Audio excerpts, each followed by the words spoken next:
বাংলাদেশের ভিতরে কোনো গাড়ি 10 টালি আঙ্গুলে টানতে হইতো একমাত্র স্বরাজ ছাড়া। যেমন অন্য গাড়ি যদি টানে দৈনিক টানে 10 কানি, আমরা স্বরাজ টানে 12 কানি 13 কানি। নাম হইলো কালাম হোসেন, গ্রাম হইলো বাউকশার। আমি প্রথম কৃষিকাজ করতাম। কৃষিকাজের থেকে যখন দেখলাম স্বরাজ গাড়িগুলি বিভিন্ন জায়গায় চলতেছে, 16 সাল থেকে দেখলাম যে এমন 4 গাড়ি চলে, তখন নিজেও একটা কিনলাম থেকে আজ পর্যন্ত প্রায় 8টা গাড়ি জোয়াইলাম। সবগুলি গাড়ি জোয়ানোর কারণেই ব্যবসার পরিস্থিতি মোটামুটি আলহামদুলিল্লাহ যথেষ্ট ভালো।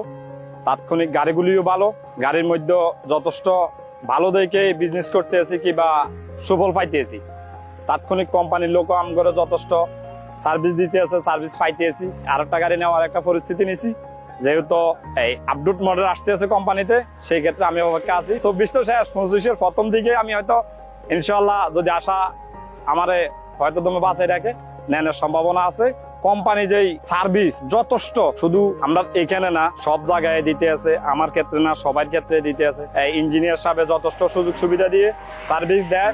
বিষয় হলো আমগো স্বরাজের উপরে কোনো শক্তিশালী হইতো না, এবং কি স্বরাজ তো 10 টালি টানে। কোনো গাড়ি বাংলাদেশের ভিতরে কোনো গাড়ি 10 টালি আঙ্গুলে টানতে হইতো একমাত্র স্বরাজ ছাড়া। অতএব এটা নিয়ে আমরা সবচাইতে সর্বদিকে, যেমন অন্য গাড়ি যদি টানে দৈনিক টানে 10 কানি, আমরা স্বরাজ টানে 12 কানি 13 কানি। স্বরাজ শক্তিশালী এবং নির্ভরযোগ্য সব দিক দিয়ে।